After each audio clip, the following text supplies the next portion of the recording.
CM Siddaramaiah ವಿರುದ್ಧ ಏಕವಚನದ ಪದ ಪ್ರಯೋಗ ವಿಚಾರಕ್ಕೆ ಸಂಬಂಧಪಟ್ಟಂತೆ ಅನಂತಕುಮಾರ್ ಹೆಗಡೆ ವಿರುದ್ಧ ಕಾಂಗ್ರೆಸ್ ನಾಯಕರು ಮುಗಿ ಬೀಳ್ತಾ ಇದ್ದಾರೆ. ಇಷ್ಟರಲ್ಲಿ ಮೂಡುವಂತಹ ಪ್ರಶ್ನೆ, ಅನಂತಕುಮಾರ್ ಹೆಗಡೆ ಅವರು ಸಾಫ್ಟ್ ಆದ್ರ ಅಥವಾ ತಮ್ಮ ಹೇಳಿಕೆಗೆ ಈಗಲೂ ಬದ್ಧರಿದ್ದಾರಾ ಅಂತ. ಆ ಪ್ರಶ್ನೆಗೆ ಉತ್ತರ ಅವರೇ ಕೊಡ್ತಾ ಇದ್ದಾರೆ. ತಮ್ಮ ಹೇಳಿಕೆಯನ್ನ ಮತ್ತೊಮ್ಮೆ ಸಮರ್ಥಿಸಿಕೊಳ್ತಾ ಇದ್ದಾರೆ ಸಂಸದ ಅನಂತಕುಮಾರ್ ಹೆಗಡೆ. ಸಂಸ್ಕೃತಿ ಬಗ್ಗೆ ಸಿದ್ದರಾಮಯ್ಯ ನನ್ನ ಎದುರು ಬಂದು ಮಾತಾಡ್ಲಿ, ನಮ್ಮ ನಾಯಕರು ದೇವಸ್ಥಾನಗಳ ಬಗ್ಗೆ ಕೀಳಾಗಿ ಯಾಕೆ ಮಾತಾಡ್ಬೇಕು ಅಂತ ಪ್ರಶ್ನೆಯನ್ನು ಎತ್ತಿದ್ದಾರೆ.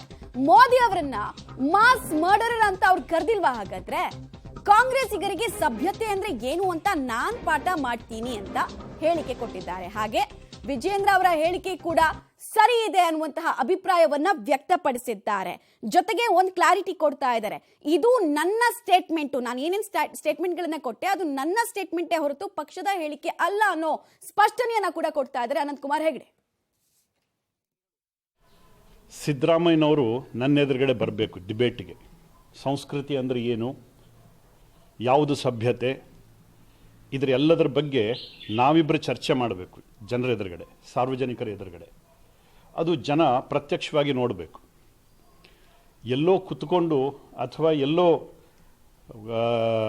ಸಭೆಗಳಲ್ಲಿ ಕೊಡೋದಲ್ಲ, ನನ್ನ ಎದುರುಗಡೆ ಬರಬೇಕು ಸಿದ್ದರಾಮಯ್ಯನವರು. ಸಂಸ್ಕೃತಿ ಬಗ್ಗೆ ಮಾತಾಡ್ತಾರೆ, ಸಭ್ಯತೆ ಬಗ್ಗೆ ಮಾತಾಡ್ತಾರೆ. ನಮ್ಮ ಪ್ರಧಾನಮಂತ್ರಿಗಳ ಬಗ್ಗೆ, ನರೇಂದ್ರ ಮೋದಿಯವರ ಬಗ್ಗೆ, ಅಮಿತ್ ಶಾ ಬಗ್ಗೆ, ಯಡಿಯೂರಪ್ಪನವ್ರ ಬಗ್ಗೆ, ಹಿಂದುತ್ವದ ಬಗ್ಗೆ, ದೇವಸ್ಥಾನಗಳ ಬಗ್ಗೆ ಅಸಭ್ಯವಾಗಿ ನಡ್ಕೊಂಡಿರ್ತಕ್ಕಂಥವ್ರ ಮೊದಲು ಯಾರು? ನಾವೇನು ನಡ್ಕೊಂಡಿದ್ವಾ? ನಮ್ಮ ಬಗ್ಗೆ ಅಷ್ಟೊಂದು ಕೀಳಾಗಿ ಹೇಳ್ತಕ್ಕಂಥ ಅವಶ್ಯಕತೆ ಏನಿತ್ತು?